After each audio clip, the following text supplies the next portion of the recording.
मेरी भाषा हिंदी भाषा परिवार में आप सभी प्यारे विद्यार्थियों का एक बार फिर से स्वागत करती हूँ। आज हम हल करने वाले हैं हमारा हिंदी का कार्यपत्रक 54 जो कि आपको मिला है 23 दिसंबर 2021 को। आज का ये कार्यपत्रक पुनरावृत्ति कार्यपत्रक है क्योंकि पिछले सप्ताह के कार्यपत्रक में लखनवी अंदाज पाठ से संबंधित कुछ कार्यपत्रक को हमने हल किया था और वहां से संबंधित प्रश्नों को भी हल किया था। तो यहाँ पर पाठ से फिर से कुछ पंक्तियां दी गई है, इनको ध्यान से आपको पढ़ना है और यहीं से संबंधित कुछ प्रश्न यहाँ पर पूछे गए हैं। आइए जल्दी से इन पंक्तियों को पढ़ लेते हैं। निम्नलिखित अंश को ध्यानपूर्वक पढ़िए और पूछे गए प्रश्नों के उत्तर लिखिए।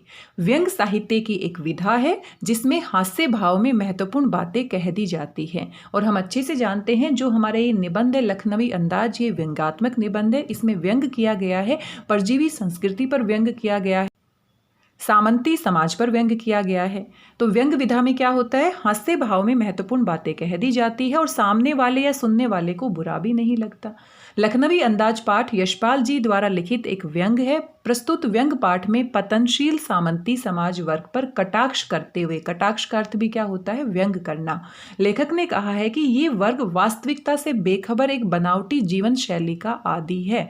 आदि यहाँ पर गलत लिखा गया है, आदि होता है जिसकी आदत पड़ जाती है, तो यहाँ पर बड़ी की मात्रा आनी चाहिए। लेखक ने इसे परजीवी संस्कृति कहा है क्योंकि हम क्या करते हैं, हम जो नहीं होते हैं वैसा दिखाने की जब कोशिश करते हैं तो वो हम वास्तविक नहीं होते। वास्तविकता से दूर जब हम एक बनावटी जीवन शैली का मुखौटा ओढ़ लेते हैं तो उसी के ऊपर यहाँ पर यशपाल जी क्या करते हैं, व्यंग करते हैं। इस पाठ में लेखक ने लखनऊ के एक नवाब की दिखावटी जिंदगी का वर्णन किया है जो रेलगाड़ी में यात्रा करते हैं, समय बिताने और शौक के लिए खीरा खरीदते हैं और सामने बैठे लेखक से खीरा खाने के लिए पूछते हैं। लेखक के मना करने पर उस खीरे को धोते हैं, पोंछते हैं, करीने से काटते हैं। करीना क्या होता है, एक तरीके से काटना। फिर जीरा मिला नमक और मिर्च छिड़कते हैं और पुनः लेखक से लेने का आग्रह करते हैं।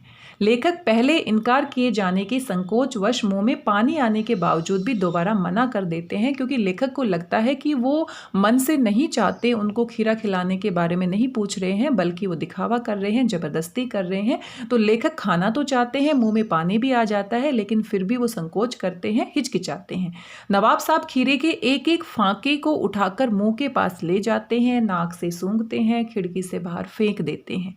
तो ये बाहर फेंक देना, खुद खीरे को नहीं खाना, पहले उसको काटना, तो ये सभी क्या है, दिखावी और बनावटी जीवन शैली है जिसमें कहीं ना कहीं व्यंग छुपा हुआ है एक ऐसे समाज के लिए जो आज भी वास्तविकता से बहुत दूर है और दिखावा करता है। इन्हीं पंक्तियों के आधार पर कुछ प्रश्न पूछे गए हैं, आइए इनको भी देख लेते हैं।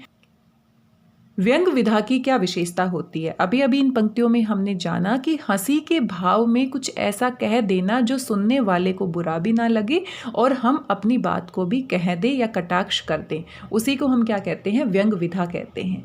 परजीवी संस्कृति से लेखक का क्या आशय है। परजीवी संस्कृति वास्तविकता से दूर होती है, जो दूसरों के दिखावटीपन पे, बनावटीपन पे जीवन व्यतीत करती है। वास्तव में उनके पास कुछ नहीं होता लेकिन फिर भी वो दूसरों से अपनी तुलना करते हैं और उन्हीं के जैसा अपने आप को दिखाने की कोशिश करते हैं। दिखावे की प्रवृत्ति आप किसे कहेंगे, जब हम नहीं होते वैसा और वैसा ही जबरदस्ती दिखाने की कोशिश करते हैं तो उसको हम दिखावे की प्रवृत्ति कहते हैं। मान लीजिए अगर मैं किसी विवाह समारोह में जाती हूँ और मेरे पास बहुत महंगे कपड़े नहीं हैं, बहुत महंगे गहने नहीं हैं और मैं ज़बरदस्ती किसी से उधार लेकर या ज़बरदस्ती किसी से मांग कर और वहाँ पर वो पहन कर जाती हूँ और सभी लोगों से ऐसा व्यवहार करती हूँ जैसे कि ये गहने या कपड़े पहनना मेरे लिए आम बात है और मेरे पास तो इससे भी ज़्यादा महंगे गहने और कपड़े हैं। ये वास्तविक जीवन से जुड़ी हुई एक बात मैंने आपके साथ साझा की है। तो इस प्रकार की प्रवृत्ति को हम क्या कहते हैं, दिखावे की प्रवृत्ति।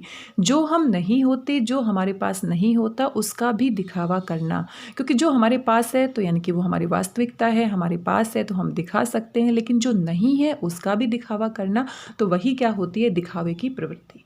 मुंह में पानी आने के बावजूद भी लेखक खीरा लेने से मना क्यों कर देते हैं, क्योंकि लेखक यहाँ आत्मसम्मान की बात करते हैं।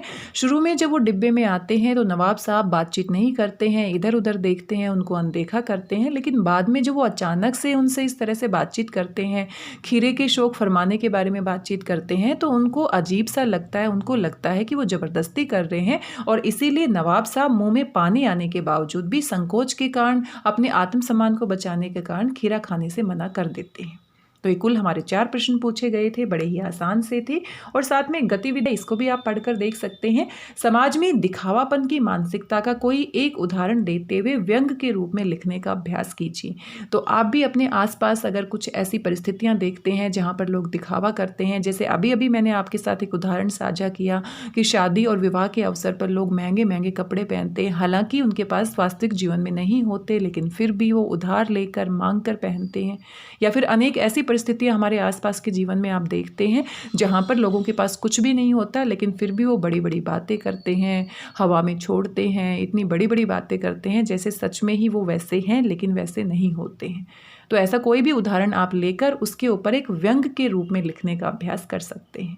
तो ये सभी आप स्वयं करेंगे। कोविड-19 के दौरान आप अच्छे से जानते हैं 2 गज या 6 फीट की शारीरिक दूरी को बनाकर रखना है, क्योंकि कोरोना अभी भी पूरी तरह से ख़त्म नहीं हुआ है। हमें सावधानी बरतनी है और सावधानी में ही बचाव है। आज के इस कार्यपत्रक में बस इतना ही। आशा करती हूँ जानकारी आपको अच्छी लगी होगी। सभी प्रश्न आप आसानी से हल कर लेंगे। आप यहाँ पर आंकलन कार्यपत्रक 13 को देख सकते हैं, जो कि आपको मिला है 30 दिसंबर 2021 को। और ये आपका जो आंकलन कार्यपत्रक है लखनवी अंदाज पाठ की उन्हीं पंक्तियों से संबंधित दिया गया है। तो यहाँ पर आप देख सकते हैं यही पंक्तियाँ अभी अभी हमने कार्यपत्रक के माध्यम से पढ़ी हैं और इन्हीं पंक्तियों के आधार पर आपसे कुछ और प्रश्न यहाँ पर पूछे गए हैं। ये हमारा आंकलन कार्यपत्रक है। आइए साथ साथ इसको भी हल कर लेते हैं। तो यहाँ पर आप देख सकते हैं, आइए इन प्रश्नों को भी हल कर लेते हैं। यहाँ पर सबसे पहला प्रश्न आप देख सकते हैं, नाक शब्द का पर्यायवाची शब्द होगा। तो नाक का पर्यायवाची शब्द क्या हो सकता है? सोचिए, नासिका भी कह सकते हैं हम, नाक को नासिका कह सकते हैं। तो ये इसका पर्यायवाची शब्द, एक ही शब्द पूछा है तो नाक यानी कि नासिका। मुंह शब्द का तत्सम शब्द होगा। तत्सम क्या होते हैं? जो संस्कृत में ऐसे के ऐसे प्रयोग होते हैं और उन्हीं को हम हिंदी में भी प्रयोग करते हैं। तो मुंह हमारा तद्भव है, लेकिन मुंह का हमारा अगर मुख लिख देते हैं तो ये इसका कौन सा शब्द हो जाएगा? तत्सम। समय शब्द का समानार्थी शब्द होगा और समय को हम क्या कह सकते हैं? वक्त भी कह सकते हैं। समय को हम क्या कह सकते हैं? वक्त भी कह सकते हैं। बुरा शब्द का विलोम शब्द होगा। अब बुरा को हम भला या अच्छा भी कह सकते हैं। बुरा का अच्छा हो जाएगा, या फिर भला लिखेंगे तो भी गलत नहीं होगा। बुरा भला या फिर बुरा अच्छा। वास्तविकता शब्द में मूल शब्द और प्रत्यय होंगे। अभी जो वास्तविकता शब्द है इसमें आपको मूल शब्द और प्रत्यय को अलग करना है। तो यहाँ पर आप ध्यान से देखिए, तो ये जो हमारा शब्द है इसमें वास्तव हमारा मूल शब्द है। वास्तव हमारा मूल शब्द है और उसमें हम एक प्रत्यय जोड़ देते हैं तो वास्तविक बन जाता है। और वास्तविक में अगर हम दूसरा प्रत्यय ता जोड़ देते हैं तो क्या बन जाता है? वास्तविकता। तो यहाँ पर मूल शब्द एक है और 2 प्रत्ययों का प्रयोग किया गया है और दोनों को जोड़ने के बाद क्या बन जाता है? वास्तविकता। वास्तव एक यानी कि वास्तविक, और वास्तविक में ता प्रत्यय जोड़ने से क्या बन जाएगा? वास्तविकता। परजीवी शब्द में उपसर्ग और मूल शब्द अलग अलग होंगे। तो परजीवी शब्द यहाँ पर दिया गया है, उपसर्ग यानी कि शब्द के आगे लगेगा, तो पर यहाँ पर उपसर्ग है और मूल शब्द हमारा क्या हो जाता है? जीवी। तो परजीवी। आगे है गद्यांश के अनुसार व्यंग विधा से आप क्या समझते हैं? तो गद्यांश जब हमने पढ़ा था तो हमने देखा व्यंग विधा एक प्रकार की विधा होती है जिसमें मजाक मजाक में, हंसी हंसी में बहुत सारी बातें कह दी जाती हैं और सुनने वाले को पता भी नहीं लगता कि कब उसके ऊपर कटाक्ष किया गया है, कब उसका उपहास या मजाक बनाया गया है। तो ऐसी विधा को हम क्या कहते हैं? व्यंग विधा। आगे है प्रश्न संख्या 8, देख लेते हैं। गद्यांश के अनुसार पतनशील सामंती समाज, जिसको हम जमींदार वर्ग भी कह सकते हैं, कटाक्ष करते हुए लेखक ने क्या कहा है? लेखक ने कहा है कि समाज में जो पतनशील सामंती समाज है, जमींदार वर्ग है, वो दिखावा करता है। उनका जो ठाठ बाट है, जो शान शौकत है, वो कम हो गई है। आज के समाज में वास्तविकता में वैसा नहीं है जैसा बहुत साल पहले होता था, लेकिन फिर भी वो अपने पुराने समय को याद करके आज भी उसी दिखावटीपन और बनावटीपन में जी रहे हैं। यही कटाक्ष या व्यंग यहाँ पर लेखक करते हैं। गद्यांश के अनुसार परजीवी संस्कृति से क्या आशय है? तो परजीवी संस्कृति एक ऐसी संस्कृति होती है जो दिखावा करती है, बनावटीपन के साथ जीवन व्यतीत करती है और वास्तविकता से बहुत दूर होती है। इस तरह की संस्कृति को हम क्या कहते हैं? परजीवी संस्कृति कहते हैं, जिसकी अपनी कोई सोच नहीं होती है, जो दूसरों का अंधा अनुकरण करती है और वास्तविकता से बेखबर होती है। आइए अंतिम प्रश्न भी देख लेते हैं। प्रश्न संख्या 10, गद्यांश के अनुसार नवाब साहब ने खीरे का क्या किया? तो आप सभी जानते हैं, पाठ आप पढ़ चुके हैं, नवाब साहब ने क्या किया है?